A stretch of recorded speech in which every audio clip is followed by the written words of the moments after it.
Today's episode of Strong Links is brought to you by Dan and Van, Sleaford and the surrounding area's #1 man with a van service. And now for today's show. Welcome to Extra Strong Links, a bonus episode of the Strong Links podcast. We're going to bring you the extended interviews with our brilliant guests. These are the bits we couldn't fit into the main show. I'm Rich, and I'm here with my good friend Dan. Hello, Dan. Hi, Rich. So, Dan, who have we got coming up in this month's episode of Extra Strong Links? Well, Rich, this month we're talking with our good friend Chris Clark, aka Christmas Chris. Yeah, you heard him on the previous December episode, and this was a chance for us to talk to him in more detail about some of the other things that he's done, because he's a man of very many talents. He's not just about the music, this guy, is he? He certainly is, yeah. So, just going back to the previous interview with Chris, there's something that I'm still processing, Dan. Go on. Something you said. You claimed that Peter Levy once phoned you up and wanted you to get him in touch with Chris. Yeah, it's true. No, you're right, because I said it. I couldn't actually remember the occasion. I know where I was. I was in my kitchen. Peter Levy phoned up and answered the phone, and he said, "Hi, Dan." I said, "Yeah." He said, "Hi, it's Peter Levy." I said, "Oh, hi, Peter." And he said, I'm trying to get a hold of Chris Clark. And it was. Do you remember when we did the "Don't Be Afraid" video? Yeah. For Glass Onion, Chrissy's band. I think we were trying to promote that. We were doing a promo on it, and I think Look North wanted to feature it. Yeah. And Peter Levy wanted to have a chat with Chris. So we never actually talked about that video. I know it wasn't a Christmas song, was it? But we never touched on that one. Oh no! I came away from our interview in Strong Links, in the Strong Links episode. We didn't touch the surface. Honestly, there's so much we've done. Chris has done. We need to do a follow up. We do maybe really, next year or something. And has Peter Levy ever phoned you again? No, he hasn't. No. But you've got his number on your phone, presumably. I have got his number. Yeah. Should we try ringing him one time? Should we ring him now? I'll tell you what. Let's play Chris's interview, and while we're listening to that, we'll call Peter Levy. Yeah. Give Pete a call. Yeah. Oh, it's me. Gosh. It's him again. We were talking to him on the December episode, and we had a great chat, didn't we, Chris, talking about all your songs? It was lovely reminiscing. Yeah, very nice. Done a lot. Yes. It's amazing how many projects you've done. Well, and I think, to be quite honest, you guys have been involved in pretty much all of them, haven't you? I think so. Most of them. I think so. In one way or the other. Yeah. We have now. Yeah. Brilliant fun. And do you mind being dragged along on my crazy journeys? I'm asking you the questions now.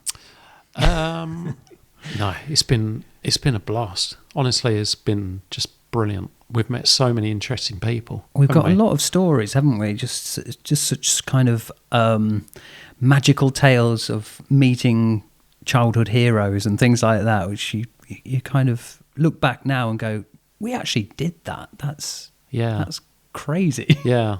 Yeah. But we, it's like from you guys doing the film Shadows of a Stranger. That was, when did you start that project? That was a feature film that ended up premiering at.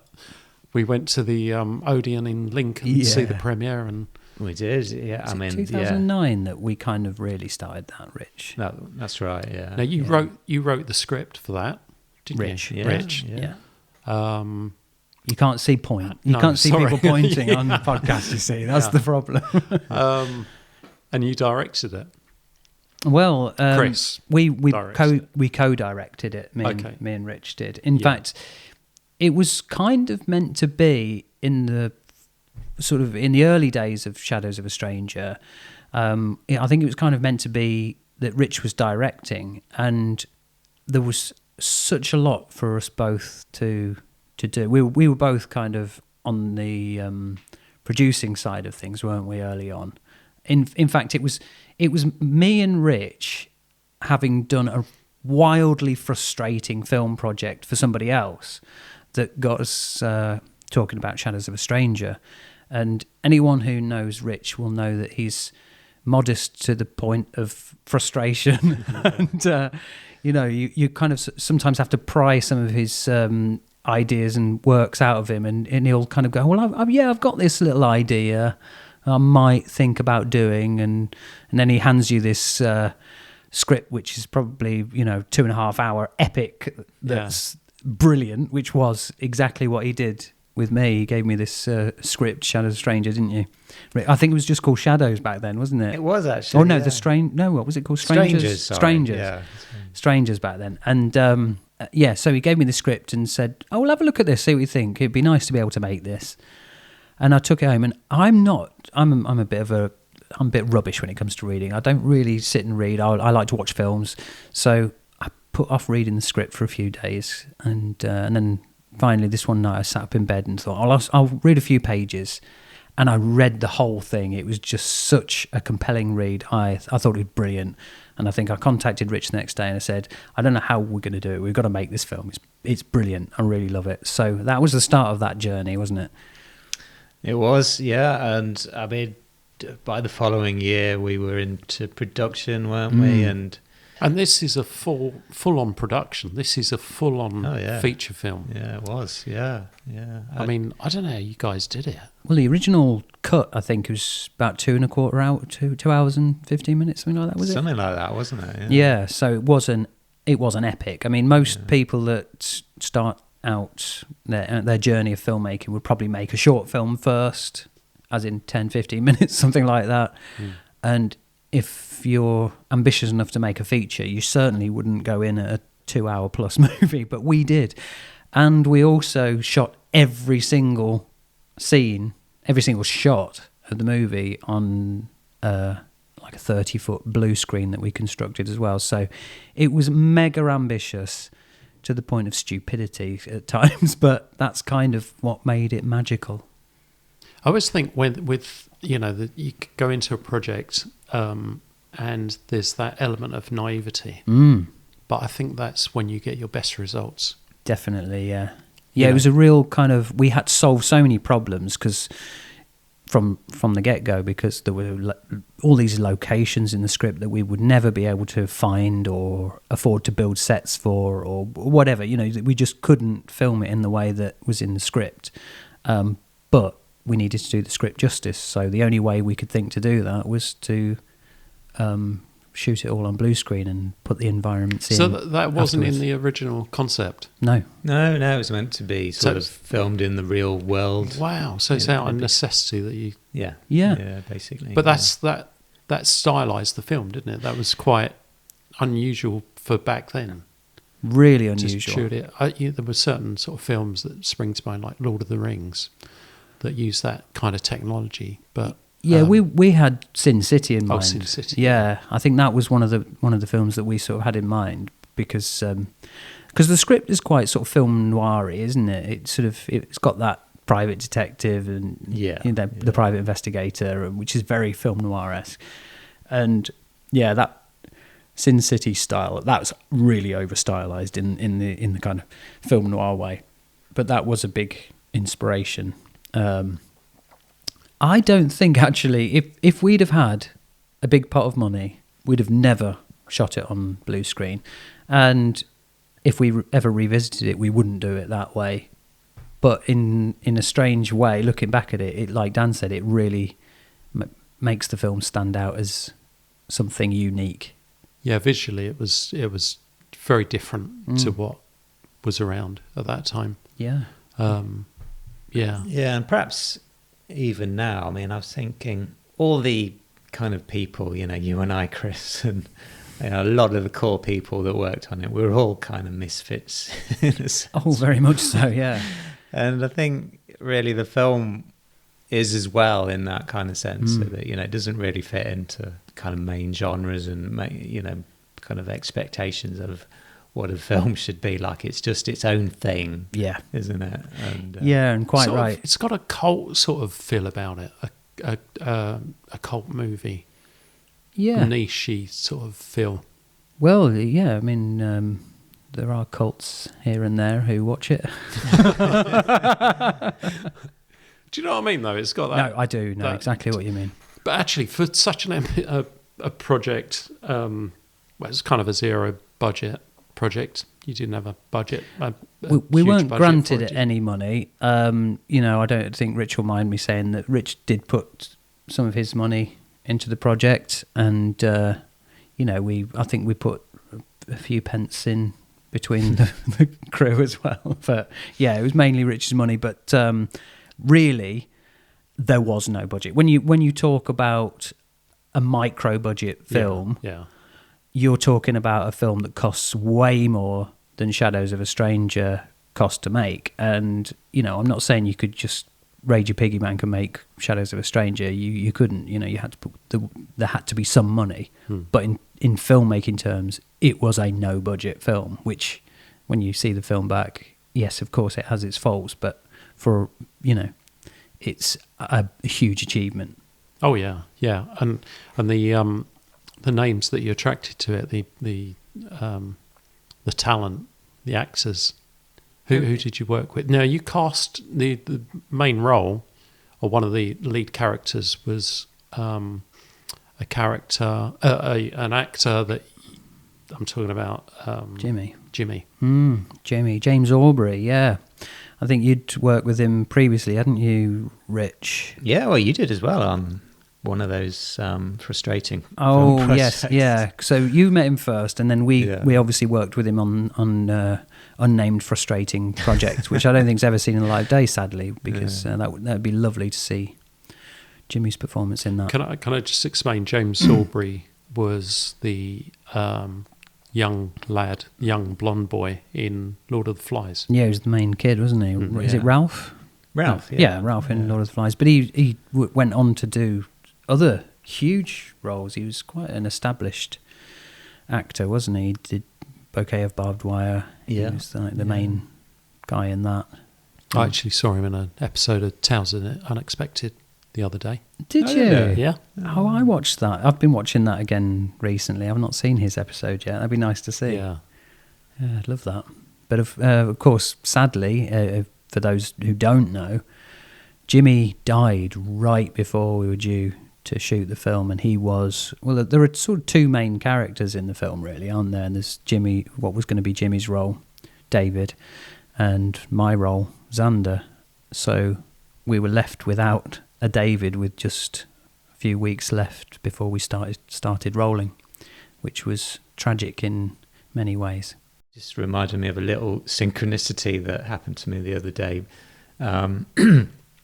I'd been talking to someone about the band The Shadows, and then with the theatre we had this guy contact us. He plays in a Shadows tribute band. Okay. And he got in touch with the theatre, and it was through the Facebook page, so it came through to me. And so yeah, I clicked on his profile, and he's not local. He was from down in Dorset, in a town called Sherborne. Oh, and so it was kind of a weird synchronicity, and the fact that he plays tribute band for the Shadows. Well, that is really weird, because our main character who Jimmy was going to play was David Sherborne. Yeah, that's the name of the main character. Yeah, and of course we ought to mention that Shadows of a Stranger is a Christmas film. Yes, yeah. So yeah, it's brilliantly parallel to A Christmas Carol, and I think a lot of people spot that. But quite a few people don't, which is interesting, because when you actually sort of pick it apart, it's by no means a parody or a copy of it, but there's some really lovely references to A Christmas Carol, and some nice sort of hidden Easter egg moments. Yeah, a lot of sort of the motifs, really. I tell you who did get it recently, Steph. Oh, yes. Yeah. It was like, finally, after 8 years, someone got it. But she's watched it a lot, hasn't she? She has, I think, yeah. Shadows of a Stranger superfan. She is, yeah. So who's in the film? Colin Baker is probably the name that most people will recognise. The Sixth Doctor from Doctor Who. He plays William. William, I knew that. Oh dear, yeah, it's been a while. Yeah, it's been a while since I've seen it, actually. Who else did we have? I mean, we're sort of talking about some of the names we mentioned in the previous episode, the previous interview chat with Chris, like Malcolm Lord. Yeah, Bungle.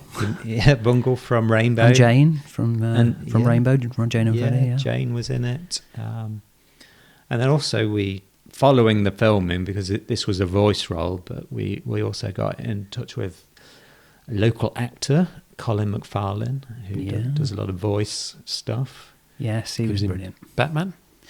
Batman Begins, yes. Yeah, he played Commissioner Loeb, didn't he? Yeah. Is that right?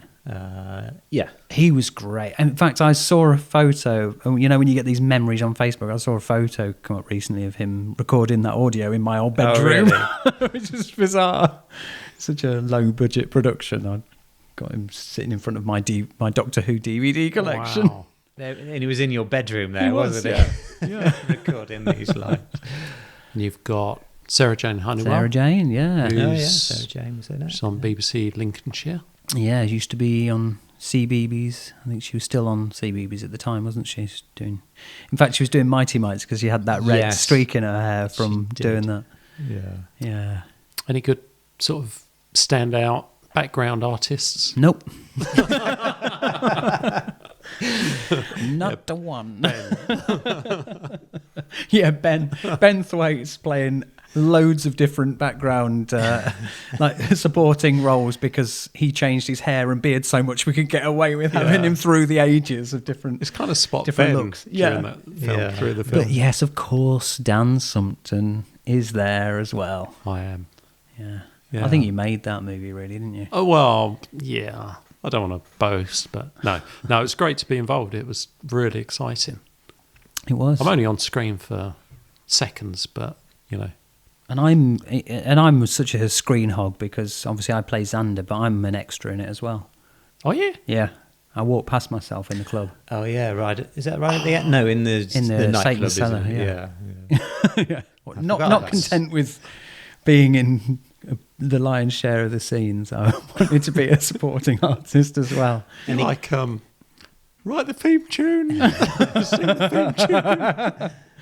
And we got away with it because literally the day after Chris's last filming day, he bleached his hair.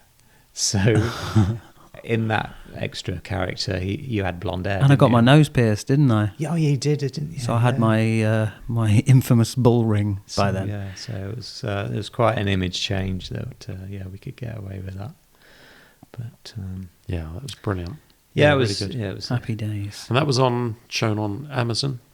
Yeah, we watch it every year on Amazon. Yeah, you can still see it. Yeah, it's part of our Christmas to-do list.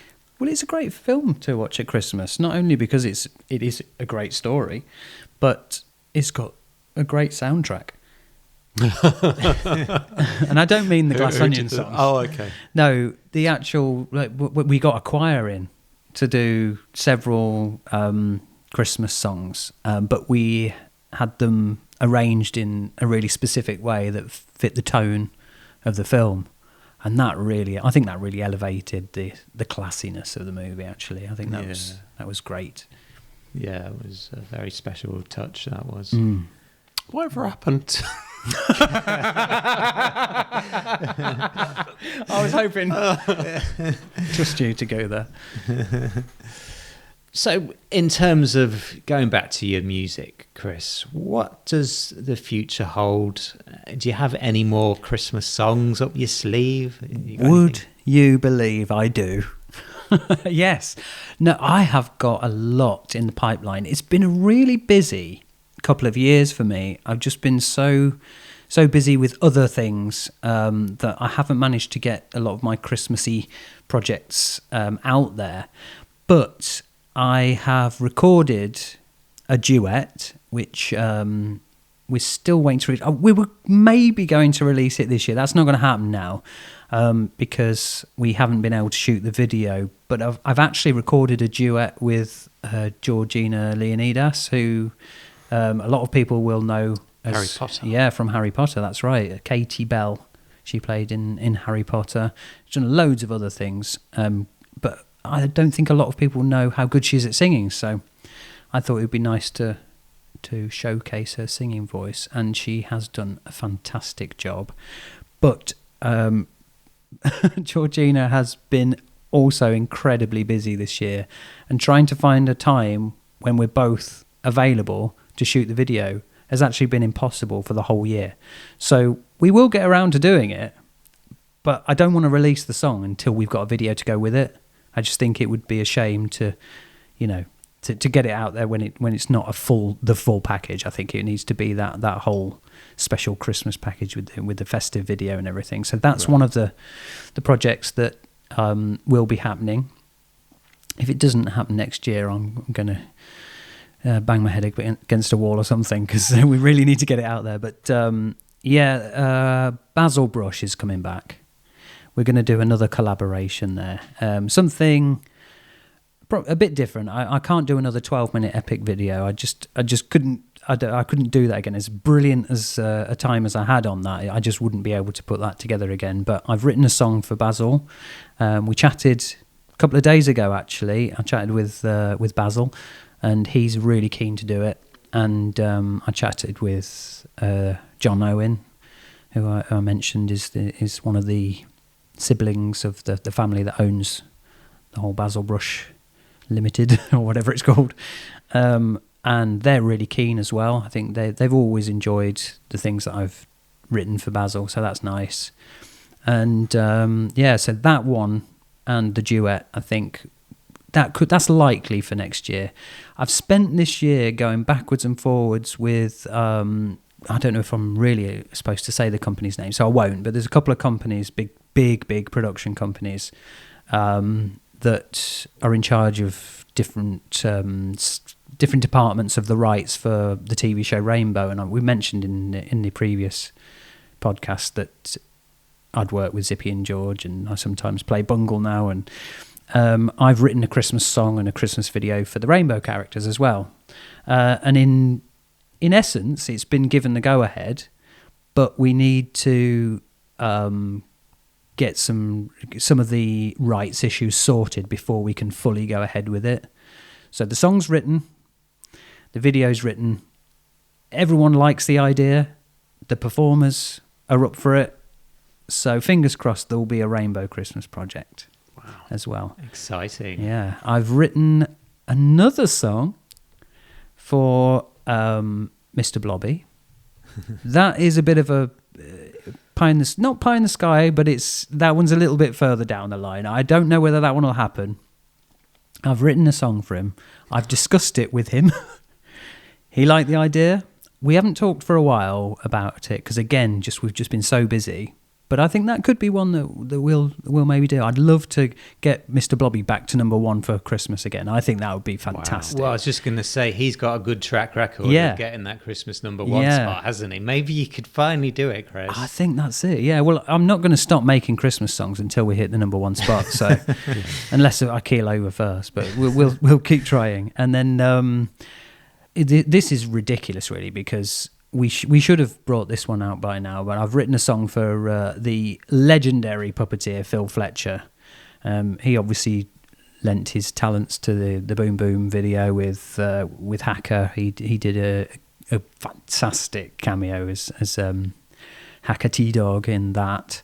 But I thought it would be nice. He's got a really good online presence, Phil Fletcher, and as you know, he's a really eccentrically engaging character, and he is such a prolific puppet builder and character creator. He performs Hacker, but his own characters, he's got such an array of different puppets that he's built himself. He's so prolific that he performs himself. And I've written a Christmas song that features a really wide range of those characters.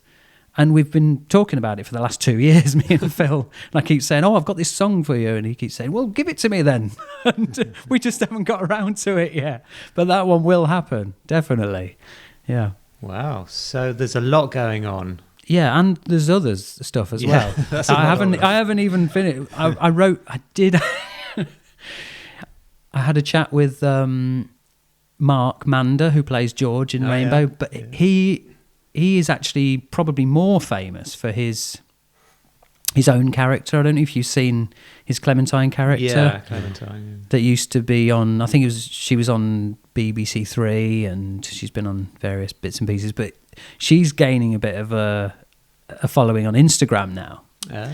And Mark was saying that it would be really great to do this Christmas song, and we chatted about some ideas, and going back to the really classic Christmas song, maybe something it's the most wonderful time of the year type, those sorts of songs, even maybe one of those Motown-y type Christmas songs, something really vintagey sounding, something really fabulous, because that suits the character. And while we were chatting, this idea came into my head, and I just wrote it down straight away and came up with a song. So I think next year, if we can hone that into an idea that Mark's happy with, and that I'm certainly happy with what we've been discussing so far, that might even happen as well. Wow! So we shall see. I hope he doesn't mind me talking about this. I'm sure he won't. What's that? Mark, I was saying I hope he doesn't mind me talking about this, because this was just an idea we talked about the other week. But I'm sure he won't mind. And Mark, he has a lot to do with the puppet theatre in Norwich, doesn't he? Yeah, that's right. Yeah, Did you come with us? Yeah, we did. Yeah, we all went down and did some filming for. What was that for? That was for this morning. This morning, yeah. Yeah, Zippy and George couldn't appear in the studio for this morning when we filmed when they were going to be broadcasting that the Basil Brush song. So we went and shot Zippy and George singing and dancing along to it, so they could show it on a screen in the background, and that's where we filmed it. We filmed it with Mark and Ronnie at the Norwich Puppet Theatre. Yeah, they'd probably appreciate a shout out actually, because I know they're always fundraising. I think they're fundraising for new seats at the moment, and they're doing something. They're getting Basil to come and do some messages and things like that. That's brilliant. It's a brilliant theatre. It is lovely. Yeah. Do I remember rightly? It was an old church or something. Yeah, it was an old church. And there were all these graves that you kind of walk. That's right. Yeah. It was a really cool. And there's all these sort of old vintage puppets everywhere, isn't there? It's it's a fascinating place. Yeah, it's brilliant. Now, as well as all the songs and musical talent that you got, you also make puppets. I do. Yeah, quite well-known puppets. Yes, yeah. It's a strange thing, because obviously I said earlier about the fact that I've played Bungle a few times, and that was my childhood dream. I absolutely loved watching Rainbow as a child, and I always had this dream that one day I would maybe be one of the puppeteers or be Bungle or something, and I got to do that. So, dream come true. But not only that. In the last, God knows how many years, I've become fairly good at building puppets, and particularly replicas. And the company that owns the Rainbow characters have now taken me on to build their current Zippy George and Bungles. So the Zippy George and Bungles that you see on TV, if they're ever on anything or if they're in theatre, they're probably the ones that I've built. I remember seeing Zippy, the Zippy that you built years ago. Yeah. What was it on a magazine or something? It's all over. It's been featured in quite a few things. That Zippy puppet that I made. I've seen it in the Observer. I've seen it on, it was on because Ronnie had a big feature in it, didn't he? Yeah. It's on the cover of Ronnie's book. Yeah. It's been on. I was on the TV for the Jubilee, I think. What year was that? The Jubilee. It was on for that, and 2020, wasn't it? 22, I think. 22 or 23, maybe. Yeah, that sounds close to being right. Yeah. 22. Yeah. So So my Zippy has certainly been on TV quite a lot, and the George and Bungle's been on a fair bit as well. Yeah. Do you still have the bungle head in your front window? Is that still there? Yeah. I saw it tonight. It's still there. It's still there. Yeah. The clay sculpt that I did, I actually was really lucky. I got to borrow the original bungle suit, which still looks pretty good for its age. I think it was built in the early 80s, that particular one. And that's one of the iconic ones that most people will remember. I got to borrow that and sculpt a new head based on that one. So the sculpt, which is now sort of falling apart in my front window, is still there. Yeah. All these puppets that you make, we should say though that when it comes to Basil Brush, he's real, isn't he? Yeah. He's a real fox. Yeah. Basil's real. Yeah. Why is there? He's not real. in dispute, is it? I've just seen the talk on the internet. Well, I think the fact that he's just friends with a lot of puppet characters, people get confused. But no, he's the real deal. Yeah. We do talk about Basil in terms of him being real. Yeah. So he must be real. Well, precisely. We don't need to go on about it. Let's move on. I'm going on about it. Who says I'm going on? I mean, he's had a facelift since the early days. But, he's. We all have though. So. Yeah, we all do, don't we? He's been around a long time. So what do you expect? So we know that sadly you won't be around on the Christmas market this year, Chris. Which I'm gutted about. Well, I'm gutted. It's been a bit of a tradition, hasn't it? I'm not going now. No, I don't bother. Well, I missed last year because I had COVID. So you did. I didn't see your gig last year, so there's going to be like a 3-year gap till it's not good till our next season. No, it's not good, Rich. And I feel like I'm not going to get to do a proper Christmas gig locally this year, which is really weird. I feel like I should be performing some Christmas songs somewhere in Sleaford this year, but I don't know if it's going to happen. You're around you tour around the country with Gold to Rio. Yeah, from Gold to Rio, which is our Duran Duran and Spandau Ballet show. We do all sorts of theatres. It's mainly theatres that we perform in. It's a brilliant show. I would say that obviously, but no, we've got some top class musicians in the band, and the singer's all right as well. What, Lee? Well, I was talking about me, but of course Lee's good. Yes. No, it's a brilliant show. I love being a part of it. It's one of those really unique shows. There's 8 of us, and I haven't counted, so I think that's right. There's 8 of us, and you'd imagine in a show that size, full of musicians, that there would be some ego clashes, but it's not like that at all. They're all very down to earth, chilled out, really friendly, funny people. So it's such a nice thing to be a part of. I remember when you did the audition for that. Yeah, you came along with me. I did, for that, didn't you? I was thinking about this the other day actually, and I remember watching their reaction to you singing. Oh yeah, yeah. And it was... Were they shaking their heads going, no? They just didn't... Nobody else auditioned, so they didn't have a choice. Yeah, well... No, they looked... You could tell they were pleased. That's cool. Yeah, that's really nice. But that was a few years ago now. So you've been with Well, that was before lockdown, yeah. That was 2019. Was it? Yeah. Blimey. Yeah, so we started the show... We sort of did the warm-up shows, really, in 2019. I think there was sort of 3, 4, 5 maybe maximum that we performed, and we didn't really get much rehearsal time or anything. We just sort of went straight into these warm-up shows, and it was really good. But then lockdown hit, and we had to wait to do any more shows. It was awful. It was such a shame, because we'd really hit the ground running, and then we were dead in the water straight away, pretty much. It was really weird. Yeah. But yeah, luckily now we're back on it. We're touring up and down the country and beyond. So yeah, I'm sure I've seen a video on Facebook of Lee with Tony Hadley. Yes. Have you ever met Simon Le Bon? No, we keep saying we're going to have to try and make that happen. I don't know if it will. I don't know.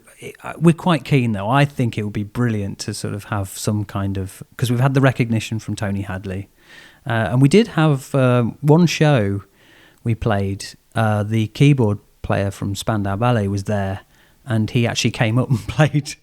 I think it was True. He played True with the band. That was really, really great. But probably the pinnacle was a couple of weeks ago. We played the Bolton Albert Halls, and you'll never guess who was in the audience. I didn't know until the end, but if I'd known who was in the audience at the start of the show, I probably would have been a nervous wreck and wouldn't have been able to perform, because it was the iconic John Virgo. I was going to say something stupid like Jimmy Tarbuck, but no, John Virgo. John Virgo, and he was very impressed. Who's apparently been involved with the number one song, hasn't he? Exactly, yeah. Chaz and Dave. Yeah, so was he? Yeah. He was, yeah. Part of the what were they called? The Matchroom Mob or something like that. Yeah, something like that, wasn't it? Yeah. So John Virgo was there. Wow. I mean, you know you've made it when John Virgo's there singing your praises. Brilliant. Fantastic. Yeah. So, as a big, obviously you're a big fan of Christmas, Chris. How will you be spending the festive period this year? Oh my goodness, I'll be doing loads of things. In fact, we sat up a couple of nights ago with my lad Sam, and we wrote out a big list of things that we'd like to do throughout December, and we came up with some really nice Christmassy things, like we said we'll build a little grotto in the house and stay up late and watch some films, and maybe read some... I'll read some Christmas stories to the kids, and they can have some hot chocolate and stuff like that. So we're going to do some cozy nights like that. Obviously, we're going to go overboard with decorating. That's a must. I think Christmas Day is going to be the usual, a very traditional Christmas day, I think. I like the whole traditional Christmas day, and I've been quite a good boy this year, so hopefully Father Christmas will leave me something in my sock. And when do you decorate? Are you an early guy? February. We were just talking about this, actually, because there's a birthday in the family towards the end of November, and I'm quite keen to decorate. Not everyone's as keen as me, and the rule is we're not allowed to decorate until the birthday has passed, and then we've got license to get the tree out. So it'll probably be pretty much all of December there'll be decorations up. Let's put it that way. Cool. Yeah. Now, just kind of bringing this full circle, really, we started in the previous episode talking about your song Christmas Number One. And you played us earlier a new version you've got of it.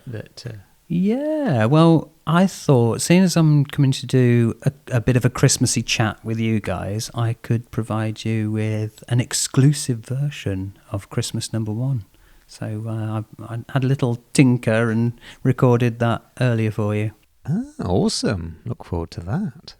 When I was watching the video back, I was thinking it's kind of tempting to have another go at that video and do you dancing down the street. Have you ever kind of thought about doing that again, or do you think it's just best left? I don't know. I go backwards and forwards on this one.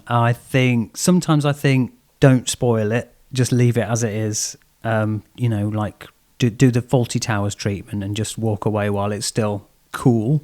But then I like to overdo things. I like to milk things. So don't we all? Yeah, wow. Especially cats. Yeah.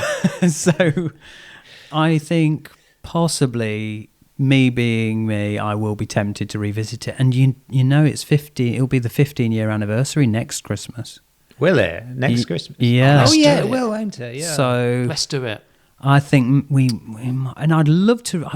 Since I recorded that song, there's so much more that I would like to do with it that I can now do that I couldn't do then. So I'd love to remaster, well, not just remaster it, completely record it and redo it and have a new version. And probably everybody else other than me will hate it compared to the original, but that's what we do. I'll be the George Lucas who only accepts the 15-year anniversary version, and everyone else will go, well, we hate Christmas Chris now because he's ruined that raw, lovely little song that was quite scrappy and homemade.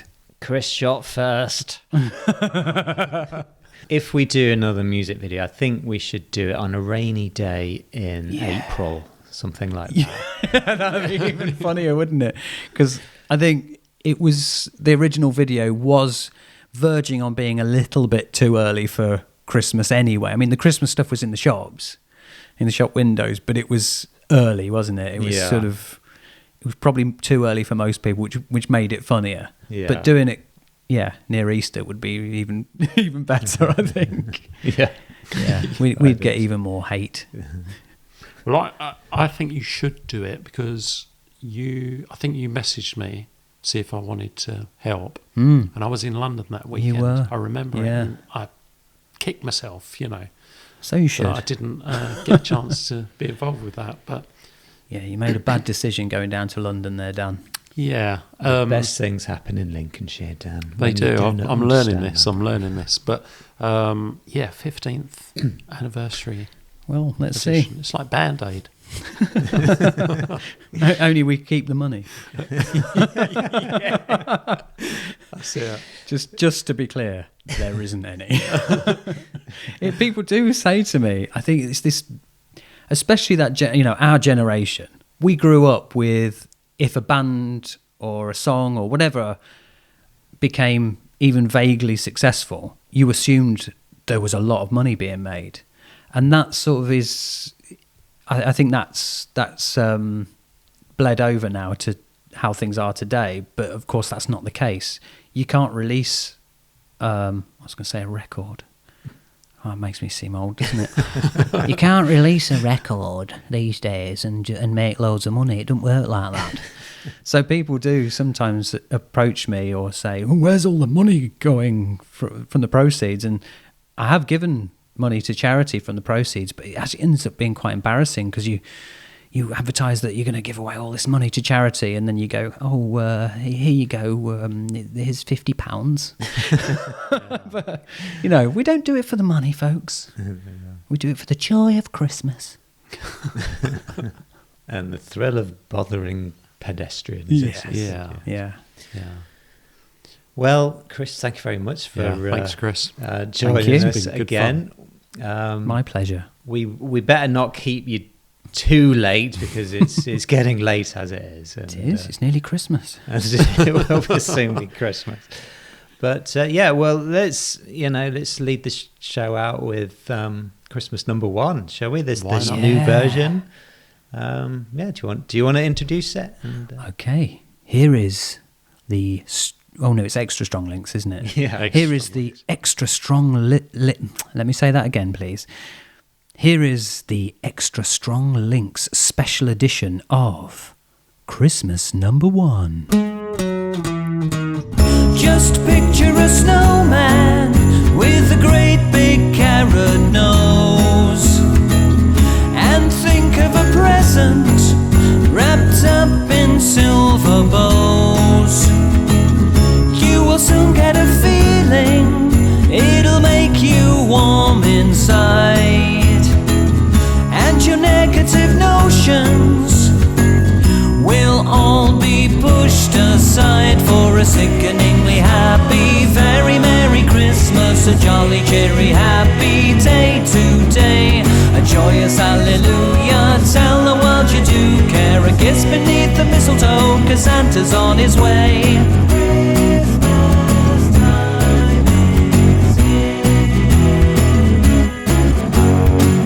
Trim the tree with an angel and hang your Christmas lights, and warm up your favourite tipple for those cold winter nights.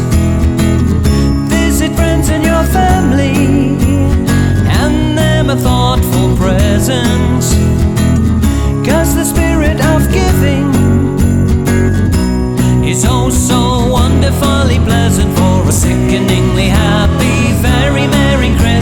a jolly, cheery, happy day today. A joyous hallelujah, tell the world you do care. A kiss beneath the mistletoe, 'cause Santa's on his way.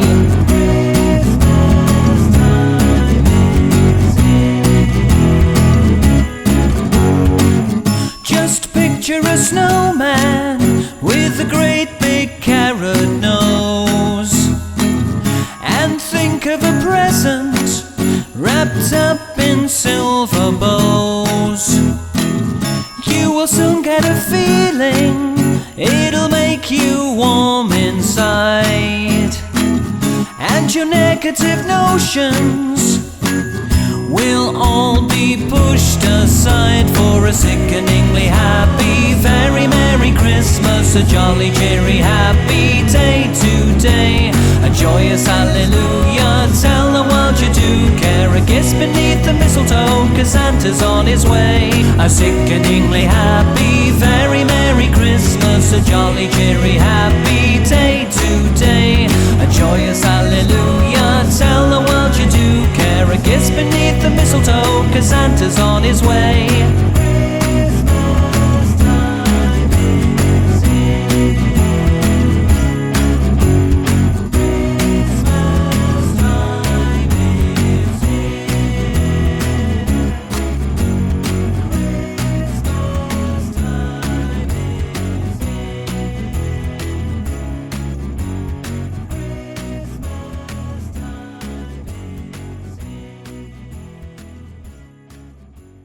Today's episode of Strong Links was brought to you by Dansun Property Services, where quality work meets local care. From reliable maintenance jobs to property refurbs, call Dansun Property Services today.